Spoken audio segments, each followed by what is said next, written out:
What is going on, homies? It's your boy Stumped back for another OPTC video, and in today's video, we're over here on the Japanese side of the game for the new release of Arena Ashura Doji, and I gotta say, this content is so lame. The fact that this content is built up around the new units is to be expected, as like that's what new content is, right?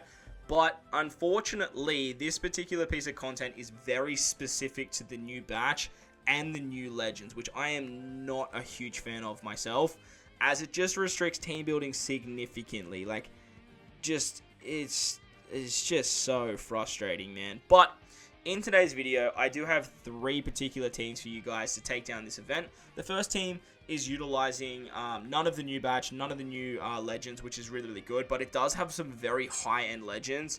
And look, I do apologize for that, but I haven't really had the time to sort of sit down and sort of look through characters and try and find a way to take this content down without actually bringing some hybrid teams.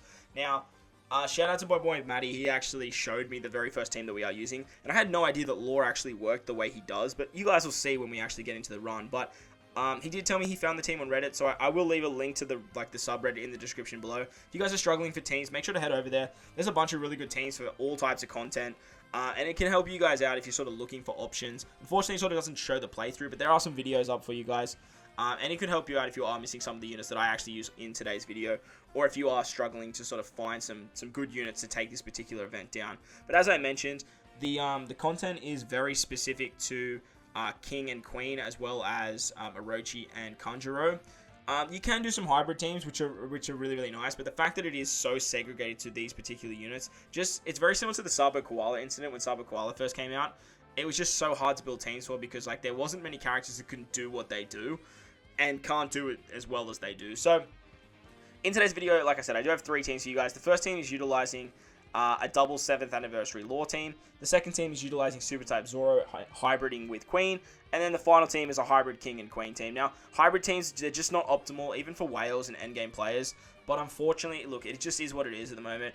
And hopefully this does help you guys out. And if it does help you guys out, make sure to go down there and belt the like button for me. If you're from Global and you're just here to support your boy, I appreciate the hell out of you guys. But if you're new, hit that big red subscribe button. We do post OPTC videos every single day. But what does this Ashura Doji do? What are we farming for? Well, this free-to-play unit is actually insane. Ridiculously good unit, and if you can farm this unit up, I would highly recommend doing so, as he's going to be very, very good for a very long time for a lot of players. So his captain ability boosts quick characters by 3 times and HP by 1.2. Pretty stock standard free-to-play captain ability.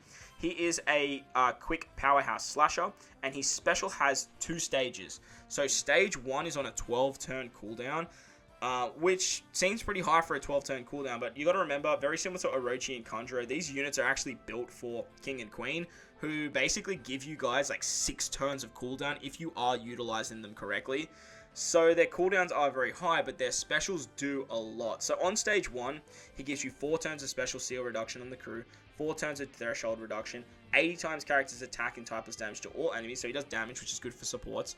He will boost attack against enemies with reduced defense by 2 times for 1 turn, and then for 1 turn adds plus 300 base attack to quick, slasher, and powerhouse units. So that base attack is actually ridiculous, as it goes in before the multiplier, and not a lot of characters can do this, so it actually helps out a lot.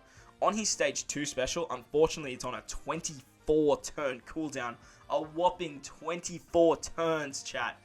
Absolutely wild. But for 1 turn, he's going to reduce all enemies' defense to 0, reduce 6 turns of special seal on the crew, 6 turns of threshold. He does 120 times his attacking damage to all enemies, and for 1 turn, again, will double damage against reduced defense, and will give plus 500 base attack to quick, slasher, and powerhouse units. So if you can stall out this 24 turns, this special for a free-to-play unit is ridiculous. Stupidly strong. With King and Queen, it's way more optimal. But if you can get this off on another team and sort of optimize the team around this, or make it work for that team, it is going to be so damn powerful. He has 2 sailor abilities, giving 30 attack, HP, and recovery to the crew, and he reduces 6 turns of special bind on himself, obviously. His limit break abilities give him strength reduction by 6%. He has enrage and reduce increased damage debuff, adding 150 to himself, and reducing 2 turns of the increased damage debuff. And then he has critical hit, 70% chance to add 7% on the final hit. It doesn't really matter. Like it's what it is. His support is actually fairly good though. Once during the adventure, when the support character triggers a special, for 1 turn will boost the attack of the supported characters by 1.5 and attaches to Kinemon, Denjiro, Okiku, Raizu, Inuyasha, Neko Memushi, Kanjuro, Kawamatsu, and Odin. So it's pretty good support, but like there's just characters to do it better, like Sengoku, like Legend Sengoku and Buggy on the top of my head, sort of just do that better. But for a free-to-play character, like all in all, this unit's actually really, really good. And understandably why he's just so stupidly hard to farm up. But like I said, I have 3 teams for you guys, so with that, let's dive into the content. Alright, so for the first team of the video, we're using the double 7th anniversary lore team. Now this team doesn't have any of the new supports or the new rare recruits or the new legends, but it is very pay-to-play heavy. So this is the team, these are the supports, let's dive in. Alright, so once we get to stage 3, we come up against Kappa. Now, against Kappa, you want to actually come in with Sabo and Shank's crew. Very, very important that you are actually in that variation, as it's going to help you out for the rest of the run. On the first turn against Kappa, we're going to switch with our Sabo and Ace. That way we can give our Shank's crew a matching orb. And then we're going to switch with Shank's crew to give our Sabo Ace quick orb. The idea of doing that is that way we can actually get enough orbs to break the barrier. Kappa has a 2 quick orb barrier, and then we can actually kill with the Sengoku hitting last, as Sengoku has color affinity. He doesn't really do too much besides give paralysis on the second turn, but other than that, you can pretty much just take him out on like in 1 turn with most teams. On to the next stage, we come up against Neko and Inu. They're going to give us 9 turns of chain coefficient reduction. They have the immunity to HP cuts.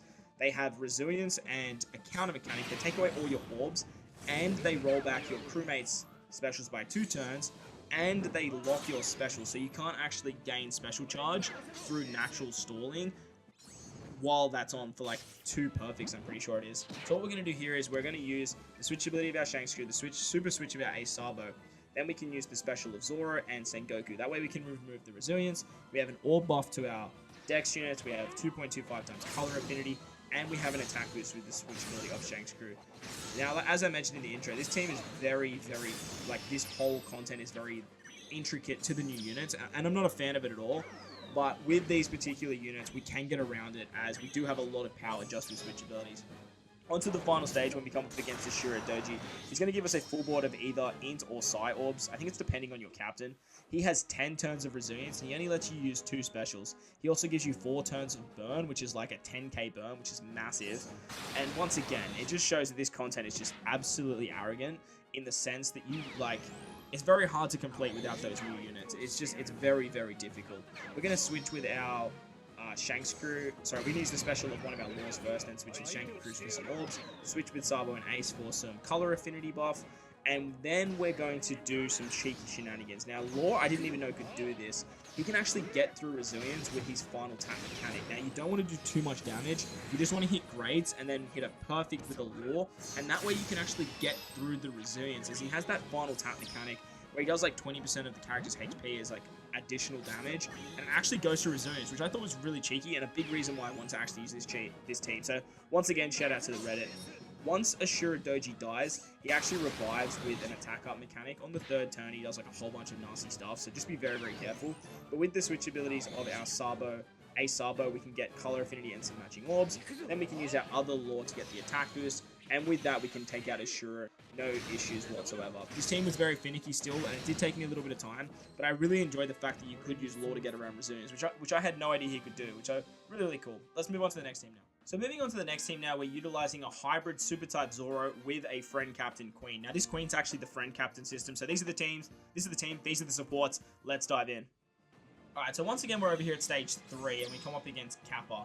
Now, against Kappa, he has that 2 quick orb barrier, and this is where the special of Kaido is really, really good. If you guys don't have Kaido, don't stress. You can pretty much just bring anyone that's like a quick unit, and you can even replace Kanjuro and Orochi as well. They're just really good units because they just help break down this content. So if you did some summons and weren't lucky enough to get your hands on the new legends, but you did get the new rare recruits, for whatever reasons, their drop rate was so damn low. But if you did get your hands on them, this team actually works really, really well. Now, if you have Smoker's support max, I imagine you can kill Kappa in 1 turn. But if you guys don't have something like the Kanjuro or Legend Kaido, you can actually replace them, Kaido, with just basically anyone that sort of gives you some sort of buff and gives you a full board of matching orbs, or provided he just gives you those 2 quick orbs, really. Kanjuro and Orochi are actually replaceable. didn't have much time to sort of prepare for this particular event, so I don't really know any off the top of my head. But as long as you guys get lucky with your paralysis there, you can actually take out Kappa within the turns of the paralysis. But like I said, if you have the support of Smoker Mass, I imagine you can take him out in one turn. On the next turn, when we come to Neko and Inu, they have all those nasty debuffs. They've got like Resilience, a counter, they special bind us for 2 perfect hits, chain coefficient reduction, can't use HP cuts, empty orbs, special reverse, you name it, they do it. It's just so annoying. And this is where Queen and that is just really handy. So what we're going to do here is we're going to use Zoro to give ourselves an orb buff, as well as an attack buff with Queen. We can then use the super typing to give ourselves a full board of orbs. And with that, we can actually take out this stage easy peasy. The beautiful thing about Queen's captain ability is he's going to auto trigger his special now that we've used an orb buff. And as long as you use an orb buff, you can actually auto trigger twice, which is really cool and helps us out significantly. Once we do take out Neko and Ino, we are going to move on to the final stage against Ashura. As I was talking about, you can actually replace Conjurer and Orochi on this team. Orochi, you just got to bring someone that can remove burn, and ideally bring like a color affinity booster somewhere along the lines. You can even replace Conjurer with like another color affinity booster. As long as they are a quick unit, that should work absolutely fine. On the Ashura Doji, she has 10 turns of resilience, which is super annoying. He only lets you use 2 specials, so this is where we're going to get the auto trigger of Queen. Then we can actually use the Orochi special to give us color affinity. Then we can actually give ourselves an orb boost with the Denjiro special. Denjiro is just a really good unit for this particular event. Make sure to farm him up before you take this on, because he helps out significantly. Because Denjiro, we have an attack boost, Denjiro is actually going to give us an orb boost. Because we get an orb boost, we actually get the auto trigger of Queen on the very next turn, which is just super nice and super handy, because you can only use 2 specials per run. Once we do kill Ashura, he gives himself attack up, and then he has a revive mechanic. And then he gives us a full board of empty orbs once again. So, utilizing the Conjurer special, Conjurer can give us a full board of bomb orbs, and then Dendro is going to rotate those orbs into matching. You just really want Conjurer here so he can get rid of the chain coefficient reduction. Otherwise, he's just here as a quick unit.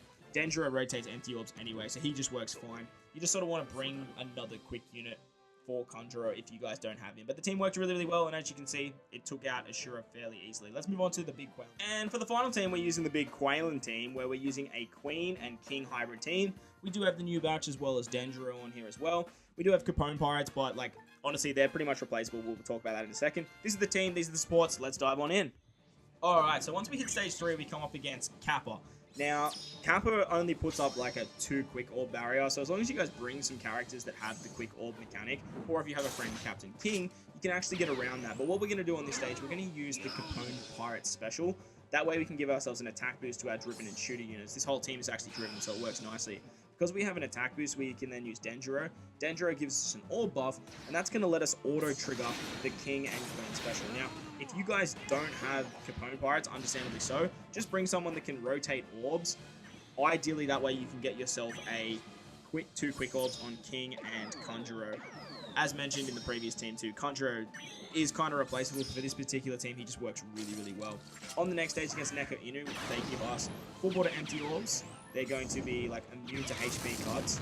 They roll our specials back. They have resilience. They have counter mechanic. But because we have the auto trigger of both King and Queen, we can actually get around this fairly easily. We're then going to use the super typing of King, and that way we've basically removed all of the like nasty debuffs they do, because we have the auto trigger of those amazing 2 specials. 2.5 times attack, 2.5 times orb, as well as a carryover effect of the chain lock and the chain boost. Just absolutely bonkers when you get these 2 characters to work together. And they just do so much. The fact that they boost both Driven and Powerhouse just works so damn well.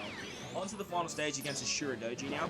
Against Ashura, it's going to blow out positive effects, give us a full board of either int or sight orbs, lets us use 2 specials, and has 10 times resilience. We are once again going to get King and Queen to auto proc, which is just really handy. And then what we're going to do on this particular stage, we're actually going to use the Orochi special to give us a full board of recovery orbs, as well as give us color affinity. We then have Conjuro. Conjuro can actually remove the chain coefficient reduction, which is really handy actually, because that chain coefficient reduction is just ridiculously low. And if you are looking for a replacement for Conjuro, I would highly recommend trying to find a chain locker. Chain locker is usually your best bet if you are looking for a replacement. I don't think I mentioned that in the previous team, so I do apologize about that. Once we've taken out Ashura Doji, we get the end of turn damage from the King and Queen captain abilities. When they use their special, they do like 500 times their attack, which is very strong. but then Ashura is going to revive. Now, on the revive, we are just going to pop our King and Queen specials, as we still have them live, as we haven't actually used them yet. We've just been relying on their auto-procking. Then we can use the super typing Queen. That way we give ourselves full border orbs. And with that, Bob's your uncle, we're pretty much done with this content, as we just have the sufficient amount of damage to actually take out Ashura Doji here. Unfortunately, we can only use 2 specials, so it just means that we're just restricted to just the attack and the orb boost, and that's about it. But that's going to wrap up today's video, guys. I hope you guys enjoyed this one. If you did, make sure to go down there and belt the like button for me if you're new to the channel. Hit the big red subscribe button too. But guys, wherever you are in this video, please remember to enjoy the rest of your day. As always, homies, I thank you guys for watching, and I'll catch you guys in the next one. Let's